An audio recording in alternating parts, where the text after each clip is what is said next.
Hello friends, स्वागत है आप सभी का मेरे यूट्यूब चैनल साइशिका एंटरटेनमेंट ब्लॉग्स में। कैसे हो आप सब लोग? उम्मीद यही है कि आप सब लोग काफ़ी अच्छे से होंगे।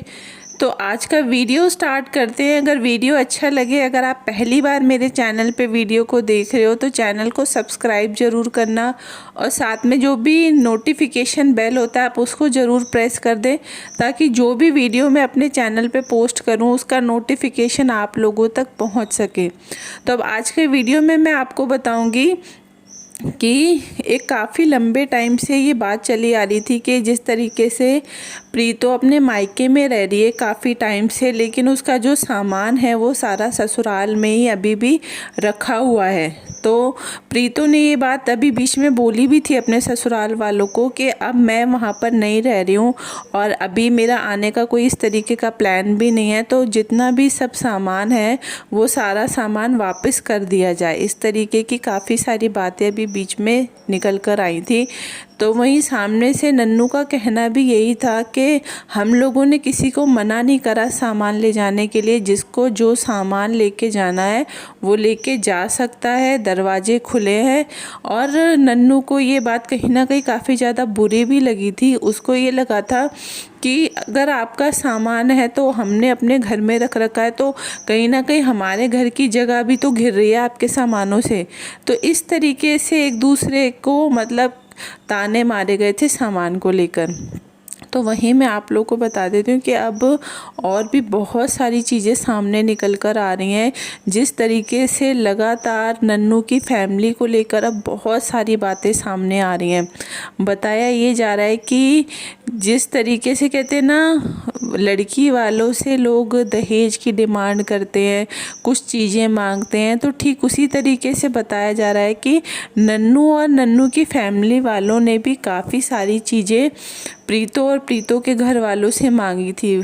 कि जब शादी हो रही थी तो शादी के टाइम पर बता रहे हैं कि इन लोगों ने पूरी घर परिवार में जितने भी सब लोग थे सब लोगों के महंगे महंगे कपड़े मंगवाए थे और उसके अलावा भी बहुत सारी चीज़ें और ली थी। देखो, मैं आपको बताती हूँ एक बात कि बहुत सारी चीज़ें सुनने के लिए आती हैं, लेकिन इन चीज़ों जो ये हमें बातें बताई जाती हैं, जिस तरीके से हम लोगों के सामने आती हैं ये चीज़ें, तो देखो रहते तो हम लोग भी नहीं हैं इनके साथ में। ऐसा तो है नहीं कि 24 घंटे हम इनके साथ में रहते हैं और हमें पता है कि ये चीज़ें सच है या झूठी हैं।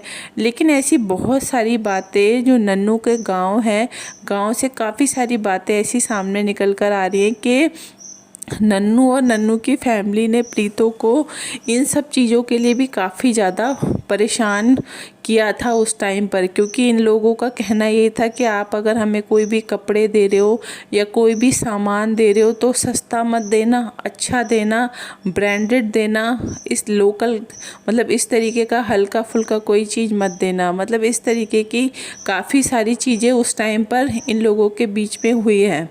और बताया ये भी जा रहा है कि प्रीतो के ऊपर इन लोगों ने काफ़ी ज़्यादा मतलब एक रेस्ट्रिक्शंस होती हैं, पाबंदियां लगाई जाती हैं, उस तरीके की बहुत सारी पाबंदियां भी घर पर लगा रखी थी। जैसे कि प्रीतो को आप लोगों को भी पता होगा कि कई बार चाय पीने की आदत है, वो दिन में 3 या 4 बार चाय पी लेती है।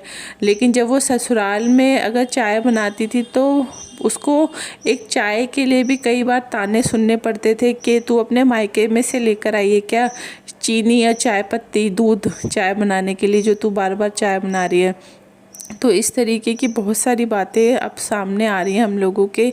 और जिस तरीके से अभी जब बच्चा हुआ था तो बच्चे के होने के बाद भी बताया जा रहा है कि प्रीतो की फैमिली से काफ़ी सारी चीज़ें मांगी गई थी और इन लोगों ने दी भी थी। जितना ये लोग कर सकते थे उतना किया गया था।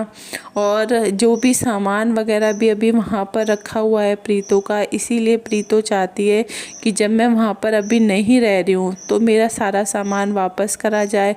क्योंकि जब बच्चा होने वाला वाला था तो उस टाइम पर प्रीतो ने काफ़ी सारी चीज़ें बच्चे के लिए भी खरीदी थी। तो अभी बच्चा जैसे जैसे धीरे धीरे करके बड़ा हो रहा है तो वो जो सामान है वो आगे चल के बच्चे के किसी काम नहीं आएगा। अभी उन सामानों की बच्चे को भी ज़रूरत है। तो प्रीतो को भी यही लग रहा है कि जो भी सब चीज़ें हैं, बच्चे की भी जो चीज़ें हैं वो सारी भी वापस करी जाए, क्योंकि प्रीतो को ऐसा लगता है कि जो भी बच्चे का सामान है वो सामान वहाँ पर नन्नू की बहन का बच्चा, आप समझ रहे हो मैं किसके बारे में बात कर रही हूँ, वो सब बच्चा यूज़ करेगा वो सब चीज़ें। इसलिए प्रीतो चाहती है कि सारा सामान वापस किया जाए। तो इन्हीं सब चीज़ों के पीछे नन्नू का भी कहना ये है कि ऐसा नहीं है कि हम लोगों के पास पैसे नहीं है या हम सामान नहीं खरीद सकते, हम भी सामान खरीद सकते हैं। जिसको अपना सामान लेके जाना है वो अपना सामान लेके जा सकता है। हमारी तरफ से कोई रोक टोक नहीं है और ना ही हम आपके सामान का किसी भी तरीके से कोई इस्तेमाल कर रहे हैं, ऐसा भी बोला है नन्नू ने। तो सुनने में ये भी एक बात आई है कि कईयों बार ये जैसे कोई चीज़ हुआ करती थी, जैसे कोई फेस्टिवल वगैरह हुआ करता था, तो जब प्रीतो के घर वाले नन्नू की मम्मी के लिए या बहन के लिए कोई कपड़े वगैरह भेजा करते थे तो ये लोग हमेशा इस तरीके की बातें करते थे कि ये तो बहुत सस्ते से कपड़े हैं, हमें पसंद नहीं है। कईयों बार ये लोग कपड़े भी प्रीतो को फेंक के दे देते थे कि ये हमें पसंद नहीं है, जा वापस, तू जाएगी अपने मायके तो वापस ले जाना।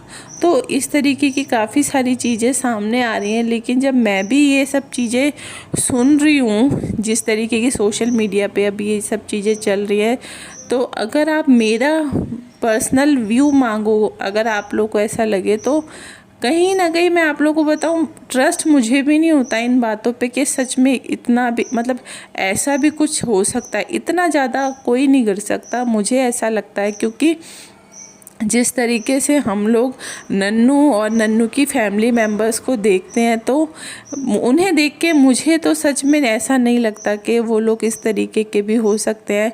क्योंकि देखो, एक इंसान जो चालू होता है वो उसके चेहरे पे ही उसकी चालू चीज़ें नज़र आ जाती है, ये बात है।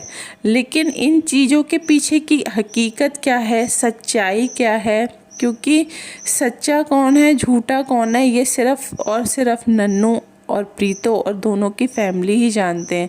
क्योंकि देखो, हम लोगों तक बहुत सारे लोगों से बातें सामने आती हैं जो हम लोगों तक पहुंचती है और हम लोग आप लोगों तक वो बातें पहुंचाते हैं। लेकिन हकीकत जो है वो इन लोगों को ही पता है कि आखिरकार सच कौन बोल रहा है और झूठ कौन बोल रहा है। क्योंकि दोनों में से कोई एक ऐसा है जो बहुत ज़्यादा झूठ बोल रहा है और कोई ऐसा है जो सच्चा है, लेकिन सच्चा होके भी सामने नहीं आ पा रहा। क्योंकि अगर हम प्रीतो की साइड से देखें तो जब प्रीतो अपनी स्टोरी बताती है तो ये लगता है हाँ, प्रीतो ने भी बहुत सारी चीज़ें सफ़र की हैं और काफ़ी सारी चीज़ें उसने झेली हैं अपने ससुराल में, जब हम उसकी स्टोरी सुनते हैं तो। लेकिन जब हम नन्नू की साइड से स्टोरी सुनते हैं तो हमें ये लगता है कि नहीं, ऐसा नहीं है कि सिर्फ प्रीतो ने ही सारी चीज़ें सफ़र की हैं, नहीं, नन्नू ने भी बहुत चीज़ें सफ़र की हैं, उसने भी काफ़ी कुछ झेला है, वो भी बीच में पिसा है, ऐसा नहीं है। वो भी अपनी बीवी बच्चे और अपनी एक तरफ बीवी बच्चे और एक तरफ माँ बहन, वो भी इन लोगों के बीच में पिस गया इतना ज़्यादा कि वो खुद कंफ्यूज हो गया कि उसको किसका साथ देना चाहिए। इन दोनों की सिचुएशन देख के ऐसा ही लगता है, लेकिन सच्चाई क्या है वो देख